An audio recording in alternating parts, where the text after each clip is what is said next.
നമസ്കാരം. രാജ്യം കാത്തിരിക്കുന്ന ഒരു നിയമ ഭേദഗതിയാണ് വഖഫ് ഭേദഗതി ബില്ല്. ആ ബില്ല് ലോക്സഭയിൽ അവതരിപ്പിക്കപ്പെട്ട് കഴിഞ്ഞു. അതിനുശേഷം സംയുക്ത പാർലമെന്ററി സമിതിയുടെ പരിഗണനയിലേക്ക് പോയി. സംയുക്ത പാർലമെന്ററി സമിതി ഈ ബില്ല് വളരെ വിശദമായി തന്നെ പരിശോധിച്ചു. അതിനുശേഷം അതിൻ്റെ റിപ്പോർട്ട് ലോക്സഭാ സ്പീക്കർക്ക് നൽകിയിട്ടുണ്ട്. ആ റിപ്പോർട്ട് ഇന്ന് ലോക്സഭയിൽ അവതരിപ്പിക്കും എന്നാണ് കരുതിയിരുന്നത്. ലോക്സഭയിൽ ആ റിപ്പോർട്ട് അവതരണം ലിസ്റ്റ് ചെയ്തിട്ടുള്ളതായിരുന്നു. റിവൈസ്ഡ് ലിസ്റ്റിലും ആ റിപ്പോർട്ട് അവതരണം ഉണ്ടായിരുന്നു. പക്ഷേ ഏറ്റവും അവസാന നിമിഷം റിപ്പോർട്ട് അവതരണം മാറ്റിയതായിട്ടാണ് അറിയാൻ സാധിക്കുന്നത്. അതായത് ലോക്സഭയിൽ ഇന്ന് വഖഫ് ബില്ലുമായി ബന്ധപ്പെട്ട അല്ലെങ്കിൽ വഖഫ് നിയമ ഭേദഗതി പരിശോധിച്ച സംയുക്ത പാർലമെന്ററി കമ്മിറ്റിയുടെ റിപ്പോർട്ട് അവതരിപ്പിക്കില്ല എന്നാണ് അറിയാൻ സാധിക്കുന്നത്. അടുത്ത് ഈ ബില്ല് അല്ലെങ്കിൽ ഈ റിപ്പോർട്ട് ലിസ്റ്റ് ചെയ്യുന്ന സമയം ഇത് അവതരിപ്പിക്കും എന്നാണ് JPC-യുടെ അധ്യക്ഷൻ ഇപ്പോൾ വ്യക്തമാക്കിയിട്ടുള്ളത്. ബില്ലിനെതിരെ ഒരു വലിയ പ്രതിപക്ഷ പ്രതിഷേധം കൂടി വരുന്നുണ്ട് എന്നുള്ളതാണ്. ഈ ബില്ലിൽ വിയോജനക്കുറിപ്പ് രേഖപ്പെടുത്തിയിട്ടുണ്ട്. ഈ വിയോജനക്കുറിപ്പുകൾ എഡിറ്റ് ചെയ്താണ് ഉൾപ്പെടുത്തിയിട്ടുള്ളത് റിപ്പോർട്ടിൽ എന്നാണ് ഇപ്പോൾ പ്രതിപക്ഷം ആരോപിക്കുന്നത്. അസാദുദ്ദീൻ OIC ആണ് ഇത്തരത്തിലുള്ള ഒരു ആരോപണവുമായി രംഗത്ത് വന്നിട്ടുള്ളത്. മാത്രമല്ല JPC റിപ്പോർട്ടിനെ കുറിച്ച് സഭ നിർത്തിവെച്ച് ചർച്ച ചെയ്യണം എന്ന് മുസ്ലിം ലീഗിൻ്റെ അംഗങ്ങളും ആവശ്യപ്പെട്ടിട്ടുണ്ട്. ഇത്തരത്തിൽ വിയോജനക്കുറിപ്പ് തങ്ങൾ രേഖപ്പെടുത്തിയ വിയോജനക്കുറിപ്പ് എഡിറ്റ് ചെയ്ത് റിപ്പോർട്ടിൽ ഉൾപ്പെടുത്തി എന്നതാണ് ഇവരുടെയും ആരോപണം.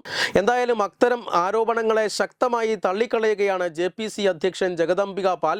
അതായത് ഈ JPC റിപ്പോർട്ട് അല്ലെങ്കിൽ JPC പ്രവർത്തിച്ചത് ജനാധിപത്യപരമായിട്ടാണ്. 6 മാസം സമയമുണ്ടായിരുന്നു. കേൾക്കാൻ കഴിയുന്ന എല്ലാവരെയും കേട്ടു എന്ന് മാത്രമല്ല ഈ JPC യോഗങ്ങളിൽ എതിർ ശബ്ദങ്ങൾ ഉയർന്നിരുന്നു.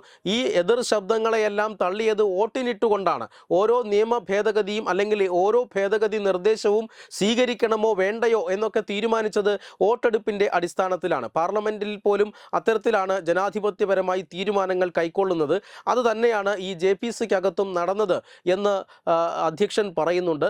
മാത്രമല്ല 480-ലധികം പേജുകളുള്ള ഈ റിപ്പോർട്ടിൽ 281 പേജും ഇത്തരത്തിലുള്ള വിമർശനങ്ങളാണ്, വിയോജനക്കുറിപ്പുകളാണ് എന്ന് അദ്ദേഹം പറയുന്നുണ്ട്.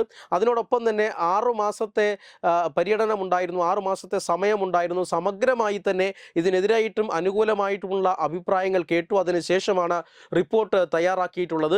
അതിലുപരി ഈ അംഗങ്ങളുടെ ഈ എഡിറ്റ് ചെയ്തതുമായി ബന്ധപ്പെട്ടൊരു വിശദീകരണം കൂടി അധ്യക്ഷൻ നൽകുന്നുണ്ട്. അതായത് വലിയ രീതിയിലുള്ള ആരോപണ പ്രത്യാരോപണങ്ങൾ, സംഘടന രംഗങ്ങൾ, നാടകീയ രംഗങ്ങളെല്ലാം തന്നെ ഈ JPC-യുടെ യോഗങ്ങളിൽ ഉണ്ടായിട്ടുണ്ട്. JPC യോഗങ്ങളിൽ പച്ചത്തെറി വിളിച്ച പ്രതിപക്ഷ അംഗങ്ങളുണ്ട്.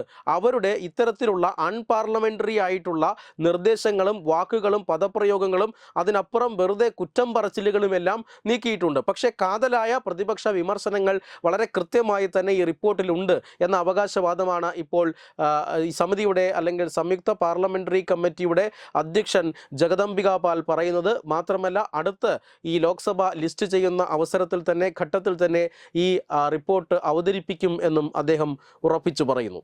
Web desk Tatwamayi news. Branding partner Edubix online executive education. Focus physiotherapy centre Pattom.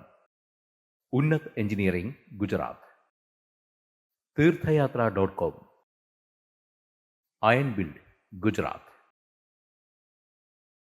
Powered by Jyothis. Realising your dream home. Our ongoing luxury apartments projects are Crown near Karivattam, The Square near UST Global, White Manor near Aattugal Ambalathara, and Evergreens Luxury Villas near Tirumala. Call 90482 55599. Jyothis Building Promoters Private Limited, Thiruvananthapuram.